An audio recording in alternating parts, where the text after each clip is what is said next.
Hello, everybody. Welcome to Crystalline's Virtual Learning Club. My name is Sarah Anene, and this is the English language class. Our lesson for today is on comprehension. We have a part B of this lesson 5 on summary, so watch out for that. When writing your senior secondary certificate examination, that's your WAEC, NECO, and the rest of them, your English language paper 2 has 3 sections. The first is on essay, which we covered last week. The second is on comprehension, and the third is on summary. You are asked to just answer one essay question. However, the comprehension and summary questions, you're expected to answer all of them. And so you have 2 hours for this paper, and then they all carry 100 marks. So what is comprehension? It is a process of reading, understanding, and explaining what is written in a passage. Basically, in the examination, you're given a passage of about 450 to 500 words for you to read, and it is expected that you really understand what the writer is saying so that you're able to explain when you are asked specific questions. So when you're reading your passage, it is important that you notice what you're feeling, what you're thinking, what you're seeing, what you're wondering, and what you're noticing. Because sometimes you may be asked direct questions, other times you may be asked inferential questions for you to draw conclusion based on what exactly it is you think the writer is trying to say. Okay, so take time to read your comprehension passages. But beyond the direct and inferential questions, you could be asked questions on language expression, like questions to test your vocabulary. You could be asked to give another word for a specific word used by the writer or the author of the passage. You might be asked to replace a specific noun with a pronoun. One thing you need to note about this kind of question is that it is important for you to understand the context. You want to go back to the passage to find out exactly how it was used by the writer. So you do not just want to give another word based on what you know. You want to make sure it is a word that fits into the passage. For example, the writer could say, Sarah is so bad at mathematics that she gets the best result every time. So if you are just to think, oh, another word for bad is horrible, and you want to use horrible, you might get it wrong. So it is important to go back and you say, oh, the writer said Sarah is so bad that she gets the best result. It means the writer was just trying to be sarcastic or was just trying to use the slang, if that's a slang. So you want to make sure that you understand the meaning of the word, the way it is used in the passage before you give another word to replace it. Okay. Next, you might be given questions on figures of speech or idiomatic expressions. We have another video on figures of speech, but most figures of speech used in passages are often hyperbole. You might have questions on repetition, rhetorical questions, simile, metaphor, personifications, alliteration sometimes, and things like that. And then idiomatic expressions, you also want to consider the idiomatic expression and find out the meaning of them. Okay.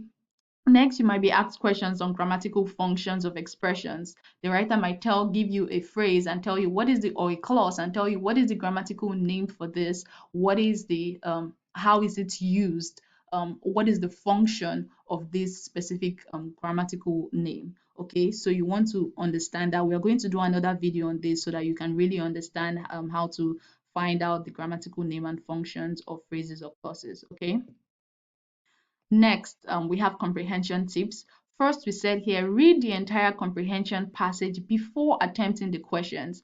Many students get this wrong. They just go straight to the question and want to find the answer. After reading the question, they want to go back and start looking for the answer in the passage. This is extremely counterproductive. It is important that you read the entire passage to understand the whole idea or the whole message that the writer is trying to pass across before attempting to answer the questions, okay? Next, we said read and understand the question before and writing your answer. As much as you're taking time to read the passage, take as much time to read the question so that you understand what exactly it is that you are being asked. Next, we said ensure that your answers are in complete sentences unless otherwise stated.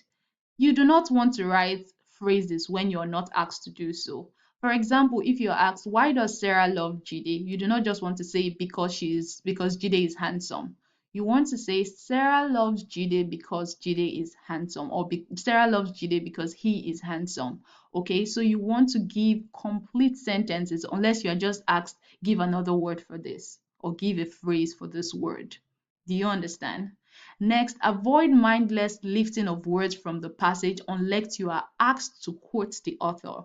So if you are not asked to give a direct quote from the passage, do not just lift the words verbatim from how it is used in the passage. You want to, as much as possible, try to use your own words. If the author said, Sarah is extremely beautiful, you could say Sarah is gorgeous. You could use your own words, but do not distort the idea, okay? But do not lift words exactly the way they are being used in passage. This actually would subtract the marker might subtract some marks if you do this. Next, it says, where you are asked to replace an underlined word in a passage with another word, your answer must fit in perfectly in terms of the contextual meaning of that word. This is exactly what I was saying in the previous slide. You want to make sure that you understand the context before just giving another word to replace it, okay? Avoid grammatical blunders. Your subject must agree with the verb. This is very important. Give correct English language sentences, okay? Do not make grammatical blunders. This will reduce your marks. Number seven, you might be ensure that your answer is in the same tense used in the question. Okay, if you are asked the question in past tense, make sure that your answer is in past tense. If you are asked the present or a present continuous tense, make sure your answer is in the same tense. For example, you could be asked, why did Sarah take the ball?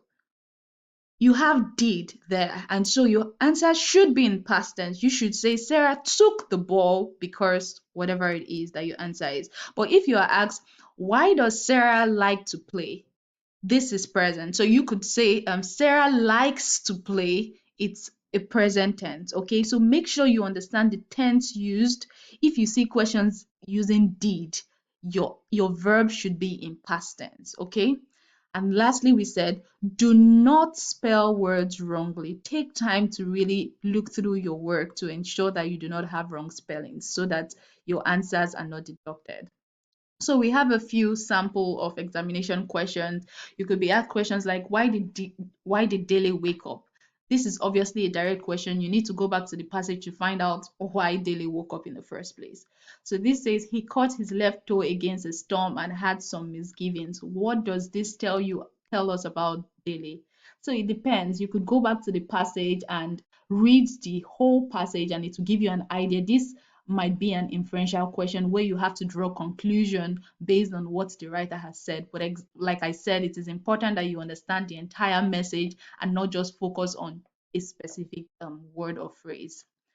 This says, give two reasons why Dele drove recklessly. You want to go back to the passage to find out the reasons why he did so. Why was Dele unable to stop his faulty vehicle? Go back to the passage. What was Dele's condition after the accident? Go back to the passage. After all, didn't he have protection against accidents? What literary device is used in this expression? This is a figure of speech question. You have widely across the road. What grammatical name? What function? So you see, you have different kinds of questions. You have direct, inferential. You have your figures of speech questions, grammatical name questions. So you want to understand all these different concepts. And this says for each of the following words, find another word or phrase which means the same. So these questions are to test your vocabulary, but like I said, please go back to the passage to understand exactly how it is used before you suggest another word to replace them. Okay, so thank you very much and watch out for our lesson on summary. See you in our next class.